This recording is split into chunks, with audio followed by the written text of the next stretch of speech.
সুপ্রিয় শিক্ষার্থী, আশা করি সবাই ভালো আছো। আমাদের আজকের টপিক হলো রাইট ফর্ম অফ ভার্বস। এটা পার্ট এ।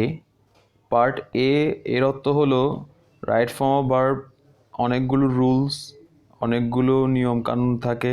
সবগুলো নিয়মকানুনকে যদি একটা ভিডিওতে যদি আমি ধারণ করতে যাই তাহলে সেটা বিশাল বড় হয়ে যাবে। তাই আমি ধাপে ধাপে তোমাদের রাইট ফর্ম অফ ভার্বস নিয়ে আলোচনা করব। তাহলে রাইট ফর্ম অফ ভার্বস এই শব্দটার মধ্যেই আমরা এর অর্থটা বুঝতে পারছি। রাইট অত সঠিক, ফর্ম বুঝতে পারছো কোনো একটা গঠন, অফ ভার্বস তার মানে ভার্বের সঠিক গঠন বা ভার্বের সঠিক ফর্মটাই হচ্ছে রাইট ফর্ম অফ ভার্বস। তাহলে verb is the life of a sentence. Verb হচ্ছে কোনো একটা সেন্টেন্সের প্রাণ। So the right form of verbs is very important part of English grammar. তাই ইংরেজি গ্রামারের মধ্যে তোমার রাইট ফর্ম অফ ভার্ব হচ্ছে খুব গুরুত্বপূর্ণ একটি অংশ। এই রাইট ফর্ম অফ ভার্ব নিয়ে একটা কথা না বললেই নয়, সেটা হচ্ছে তোমরা সবসময় যেটা চাও সেটা হচ্ছে কীভাবে করে সহজে রুলসগুলো আমি মুখস্থ রাখবো, কীভাবে করে আমি খুব সহজে রাইট ফর্ম অফ ভার্বটাকে আয়ত্ত করে নেব। আসলে রাইট ফর্ম অফ ভার্ব বিষয়টাকে বুঝতে হলে বেসিক কিছু জিনিস অবশ্যই তোমার জানা থাকতে হবে। ওই বেসিক জিনিসগুলো যদি তোমার জানা না থাকে তাহলে তুমি রাইট ফর্ম অফ ভার্ব হাজার মুখস্থ করেও সহজে সেই জিনিসটাকে করতে পারবে না। তাই আমি তোমাদেরকে কিভাবে করে রাইট ফর্ম অফ ভার্বকে খুব সহজে তুমি ধাপে ধাপে আয়ত্ত করবে তার কিছু টিপস আমি তোমাদের সাথে শেয়ার করছি। টিপস 1 হচ্ছে নাম্বার অ্যান্ড পার্সন। কোনো একটা সেন্টেন্সের মধ্যে ওই সেন্টেন্সের নাম্বার এবং পার্সন সম্পর্কে তোমার ক্লিয়ার ধারণা থাকতে হবে, কারণ নাম্বার এবং পার্সন অনুযায়ী ভার্বের কিন্তু ফর্ম চেঞ্জ হয়। তাই তোমাকে অবশ্যই নাম্বার এবং পার্সন সম্পর্কে ধারণা থাকতে হবে। Number 2, verb, subject, object, complement. আমরা একটু আগে বললাম যে ভার্ব হচ্ছে একটা সেন্টেন্সের প্রাণ। তাই ভার্ব একটা সেন্টেন্সে কীভাবে বসবে, কোথায় বসবে, সেটা কিন্তু আমাদেরকে অবশ্যই জানতে হবে। তাহলে কোনো একটা সেন্টেন্সে যদি কোনো একটা ভার্ব থাকে, আবার সেই ভার্বটা কীভাবে করে তোমার সাবজেক্টকে প্রভাবিত করে, কীভাবে অবজেক্টকে প্রভাবিত করে, আবার সে ভার্ব আবার যে ভার্বটা নিয়ে আমি আলোচনা করছি সেই ভার্বটা তোমার যদি কমপ্লিমেন্ট দ্বারা প্রভাবিত হয়, কেন প্রভাবিত হবে, এই বিষয়গুলো আমাদেরকে জানতে হবে। তারপর হচ্ছে তার মানে এখানে নাম্বার 2তে আমি যেটা বলতে চাইছি যে ভার্ব জিনিসটা কী সেটা তোমাকে জানতে হবে, সাবজেক্ট কী, অবজেক্ট কী, কমপ্লিমেন্ট কী, এটা সম্পর্কে পরিষ্কার একটা ধারণা থাকতে হবে। নাম্বার 3 হচ্ছে clear concept about all forms of verb. All forms of verb বলতে আমি যেটাকে বোঝানোর চেষ্টা করেছি সেটা হচ্ছে ভার্বের কয়েকটা ফর্ম থাকে, যেমন present form, past form, past participle form, present participle form, infinitive থাকে, জিরান থাকে। এই যে আমি তোমাদেরকে আবার বলছি, একটু মনে করো, বোঝার চেষ্টা করো। Present form, past form, past participle form, present participle form, তোমার ইনফিনিটিভ, জিরান, এই যে 6টা ফর্ম থাকে, এই 6টা ফর্মে কিভাবে করে ভার্ব তার চেঞ্জটা হয় এই বিষয়টা তোমাদের অবশ্যই জানা থাকতে হবে। এই ভার্বের এই 6টা ফর্ম সম্পর্কে তোমাদের জানা থাকতে হবে। ভার্বের এই 6টা ফর্ম যদি তুমি জানতে পারো কীভাবে করে ভার্ব এই 6টা ফর্মে গঠিত হয় এবং কেন সে প্রভাবিত হয়ে কেন সে চেঞ্জ হয়, এটা যদি তুমি বুঝতে পারো তাহলে তোমার রাইট ফর্ম অফ ভার্ব একদম তোমার কাছে খুব ইজি মনে হবে।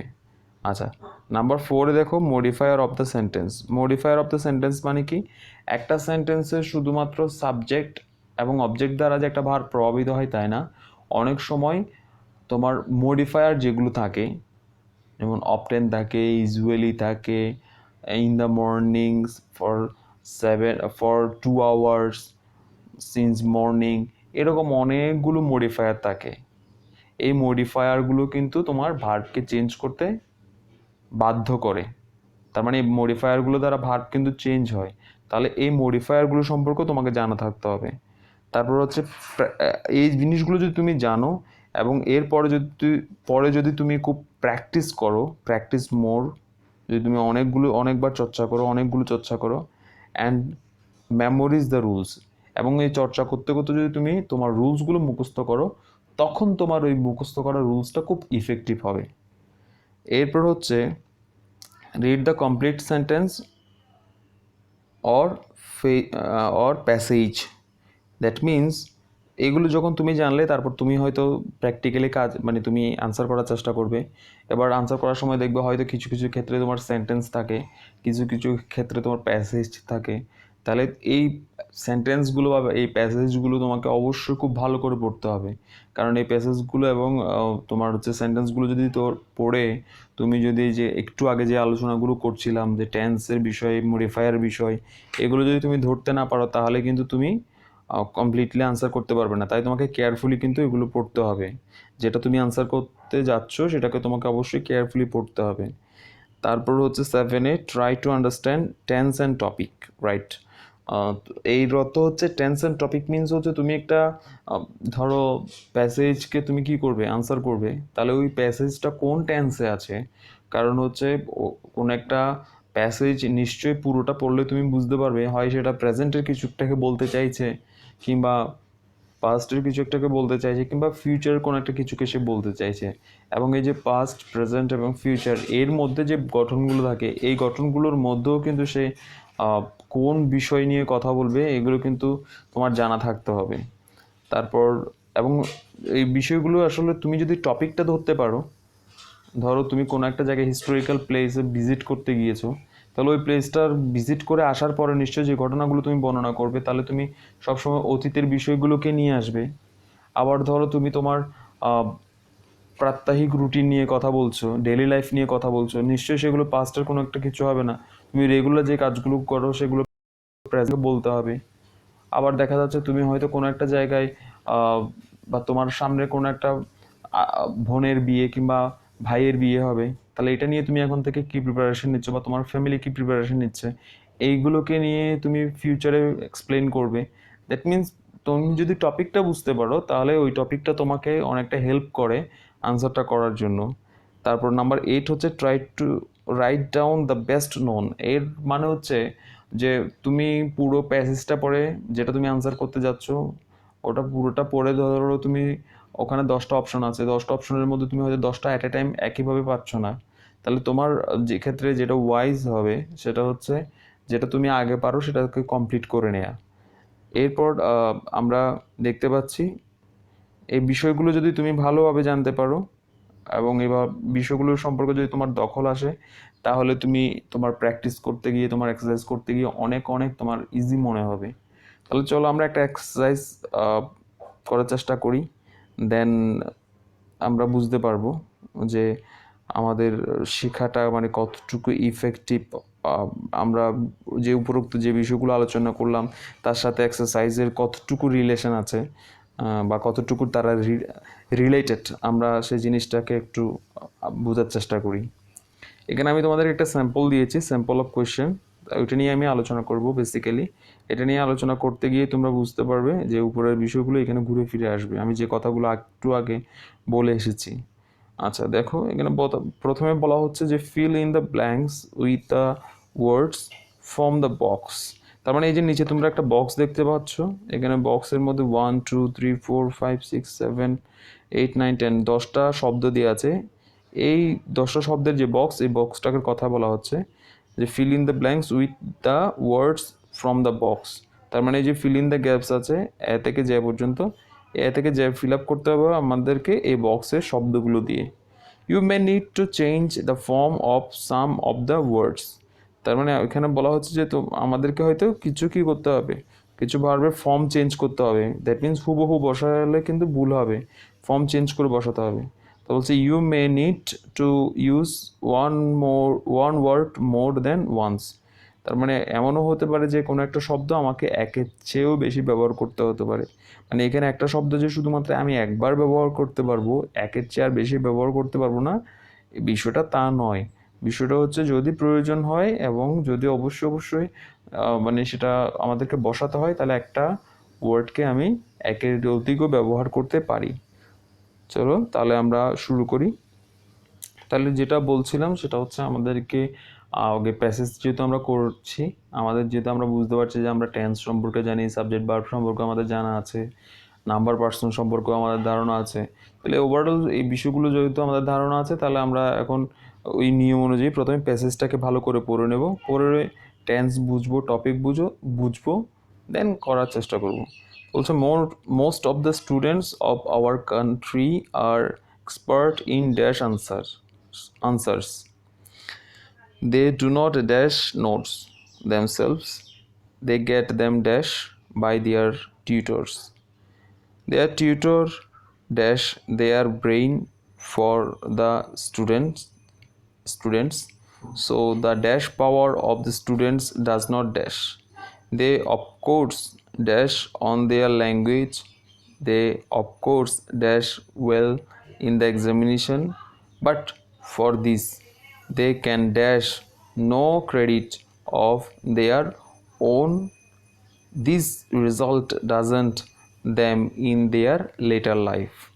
হ্যাঁ, তাহলে আমরা এই পুরো প্যাসেজটা পড়ে আমরা বুঝতে পারছি এখানে স্টুডেন্টসের যে পড়াশোনার যে অ্যাক্টিভিটি, এই অ্যাক্টিভিটি নিয়ে মানে কতটুকু অ্যাক্টিভলি সে পড়াশোনা করে এবং কতটুকু সে বুঝে পড়ে, তার পড়ার ধরনটা কীরকম, এই বিষয়টা নিয়ে এখানে আসলে মূলত আলোচনা করেছে। এবং যেহেতু এই জিনিসটা খুব আমাদের সাথে প্রাত্যহিক একটা মানে জীবনের একটা বিষয়ের সাথে স্টুডেন্টের প্রাত্যহিক একটা জীবনের সাথে এটা একটা সম্পৃক্ত, তাই এটা অবশ্যই প্রেজেন্ট টেন্সে হবে। এবং তাহলে আমরা যেহেতু টেন্সটাও বুঝলাম এবং টপিকটাও বুঝলাম, তাহলে আমরা এখন করতে পারবো, মানে আমাদের করতে অনেক সুবিধা হবে। যেমন শুরু করি আমরা, most of the students of our country are expert in dash answer. তাহলে এখানে আমরা যেটা পাবো, আমরা এখানে মেমোরাইজটাকে ব্যবহার করব। হ্যাঁ, তাহলে ইন মেমোরাইজটা মেমোরাইজিং হবে কেন, দেখো তোমরা এখানে মেমোরাইজ এটা একটা ভার্ব, আর এই মেমোরাইজ শব্দের আগে কিন্তু ইন আছে। আমরা জানি টু ছাড়া বাকি সমস্ত প্রিপোজিশনের ক্ষেত্রে কোনো প্রিপোজিশনের পরপর যদি ভার্ব বসে সেই ভার্বটা আইএনজি হয়ে যায়, তাই এখানে ইন মেমোরাইজটা হবে মেমোরাইজিং। তাহলে most of the students of our country are expert in memorising answers. আমাদের দেশে অধিকাংশ ছাত্রছাত্রীরা মানে কোনো উত্তর মুখস্থ করার ক্ষেত্রে খুবই এক্সপার্ট, খুব দক্ষ তারা, মানে খুব বুঝে হোক না বুঝে হোক মুখস্থ করে ফেলতে পারে। আচ্ছা, এরপর হচ্ছে they do not dash notes themselves. তাহলে এটা হবে কি, তারা নিজেরা কি করে না, কোনো নোট তৈরি করে না। তাহলে দে ডু নট মেক, তারা নিজেরা নিজেদের চেষ্টায় কোনো নোট তৈরি করে না, মানে নিজেরা বসে বসে পড়ে ওই পড়াটা নিজে বুঝে নিজে থেকে কোনো নোট তৈরি করে না। তাহলে এখানে ডু নট, দেখো আমরা জানি do not, does not, did not, এগুলোর পরে যদি কোনো ভার্ব বসে সে ভার্বটা বেস ফর্মে বসে, তাই মেকটা মেকই থাকবে। আচ্ছা, এরপর হচ্ছে আমরা যেটা দেখতে পাচ্ছি, they get them dash by their tutors. তাহলে এইখানে বলা হচ্ছে যে কি, তারা তাদের টিউটর্সের দ্বারা, গৃহশিক্ষকের দ্বারা তারা তাদের নোটগুলো তৈরি করে থাকে। তাহলে এখানে গ্যাট একটা ভার্ব দেখতে পাচ্ছি, আমরা জানি গ্যাটের পরে যদি কোনো পরপর যদি কোনো একটা ভার্ব বসে সে ভার্বটা পাস্ট পার্টিসিপল হয়। তাহলে এখানে প্রিপেয়ার আছে, প্রিপেয়ারটা হবে প্রিপেয়ার্ড। তাহলে দে গেট, এখানে প্রিপেয়ার্ড আছে, প্রিপেয়ারটা প্রিপেয়ার্ডই হবে। They get them prepared by their tutors. তার মানে তারা যে নোটগুলো, তাদের যে নোটগুলো থাকে সেই নোটগুলো তারা তাদের টিউটর্স দ্বারা তৈরি করে নেয়, গৃহশিক্ষক দ্বারা তৈরি করে নেয়। Their tutor dash their brain for the students. তাহলে তাদের যে টিউটর্স আছে তারা নিজেরা চর্চা করে না, তাদের টিউটরের ব্রেইন চর্চা করে কি করে, ওই স্টুডেন্টের জন্য নোটগুলো তৈরি করে। তাহলে দেয়ার টিউটর এখানে টিউটর তাহলে এক্সারসাইজেস হবে। হ্যাঁ, দেয়ার টিউটর এক্সারসাইজেস, তাদের গৃহশিক্ষক চর্চা করে বা তৈরি করে। দেয়ার টিউটর এক্সারসাইজেস দেয়ার ব্রেইন, তার মানে টিউটর তার নিজের ব্রেইন খাটায় ফর দ্য স্টুডেন্টসের জন্য, মানে স্টুডেন্টস টিচারের ব্রেন খাটিয়ে নোট তৈরি করে নেয় এবং সে নোট মুখস্থ করে সে পরীক্ষা দেয়, এই কথাটা এখানে বোঝানো হচ্ছে। আচ্ছা, তারপর they of course dash well in the examination. তারা আচ্ছা সরি, এখানে একটা বিষয় সো থেকে শুরু হবে। So the dash power of the students does not dash. তাই এখানে যে স্টুডেন্টদের যে চিন্তা শক্তি সেটা ডেভেলপড হয় না। হ্যাঁ, তাহলে এখানে কী হবে? সো দ্য থিঙ্কিং পাওয়ার, চিন্তা শক্তি, so the thinking power of the students, যে স্টুডেন্টসের যে চিন্তা শক্তি ডাজেন্ট ডেভেলপ। আমরা একটু আগে বললাম ওই যে do not, does not, did not এগুলোর পরে ভার্ব বসলে বেস ফর্মে বসে। তাহলে এখানে হবে the thinking power of students doesn't develop. তাহলে স্টুডেন্টের চিন্তা শক্তি উন্নত হয় না। এখানে থিঙ্কিং কেন হলো? থিঙ্কিংটা হলো এই কারণে, আমরা জানি দি এবং অপের মাঝখানে যদি কোনো ভার্ব বসে সেই ভার্বটাকে হয় নাউন করতে হয় নতুবা আইএনজি করতে হয়।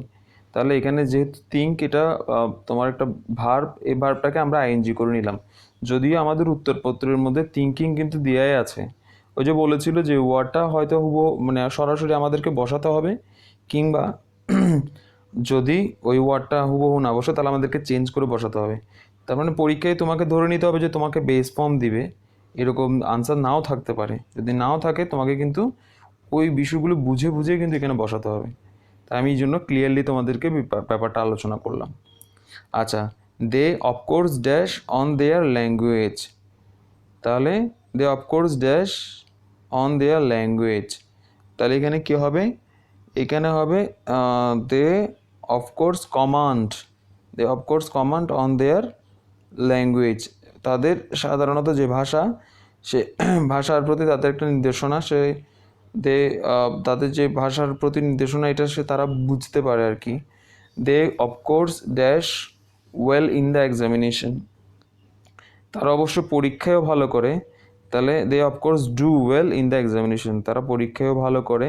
এখানে ডু হবে কারণ তুমি একটু আগে বললাম যে তোমাদেরকে আগে যেগুলো আলোচনা করে এসছি সেগুলো সম্পর্কে অবশ্যই জানা থাকতে হবে। দে হচ্ছে থার্ড পারসন প্লুরাল নাম্বার। সাধারণত থার্ড পারসন প্লুরাল নাম্বার হলে প্রেজেন্ট ইনডিফিনিট টেন্সে ভার্বের শেষে এস বাই এস যুক্ত হয় না, তাই জন্য ডু বসে যাচ্ছে। They of course do well in the examination, তারা অবশ্য পরীক্ষায়ও ভালো করে, বাট কিন্তু ফর দিস, ওই যে তারা না বুঝে মুখস্থ করে, এই কারণে they can dash no credit of their own. তাদের যে নিজস্ব যে তোমার কি রয়েছে, ক্রেডিট রয়েছে, মানে নিজস্ব যে তোমার একটা যোগ্যতা, এই যোগ্যতাটা তারা দাবি করতে পারে না। তাহলে এখানে ক্লেম হবে।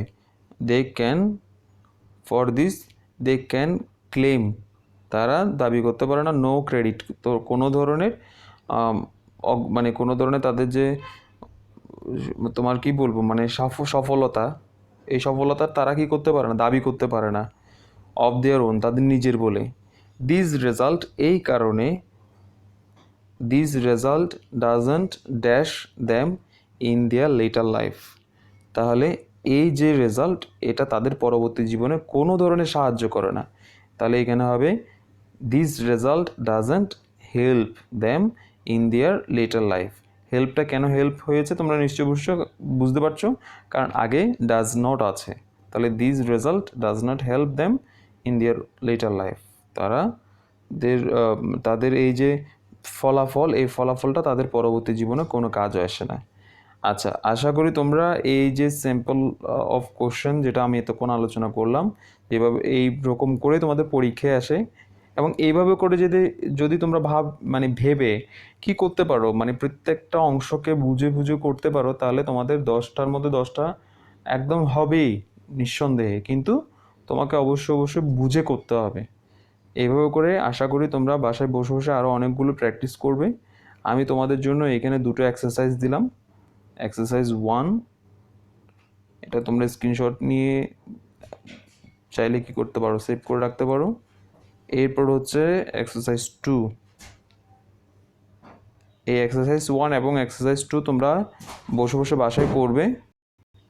আর যদি তোমরা সবাই নিজে করতে পারো নিজের উদ্যোগে, তাহলে মানে আমি বুঝতে পারবো যে হ্যাঁ তোমরা কি করছো, মানে এই ভিডিওটা ভালোভাবে বুঝতে পেরেছো, এবং তোমরা প্র্যাকটিস করলে আরও অনেক ভালো করতে পারবে। এতক্ষণ ধরে যে তোমরা ধৈর্য সহকারে এই ভিডিওটা দেখলে, সেটার জন্য তোমাদেরকে অসংখ্য অসংখ্য ধন্যবাদ। এবং তোমাদের জন্য মানে পরবর্তী, এটা তো পার্ট এ হলো, রুলসগুলো নিয়ে আমি পরবর্তী ধাপে ধাপে আরও কয়েকটা ভিডিও করে আমি রাইট ফর্ম ভার্বের বিষয়গুলো আলোচনা করব।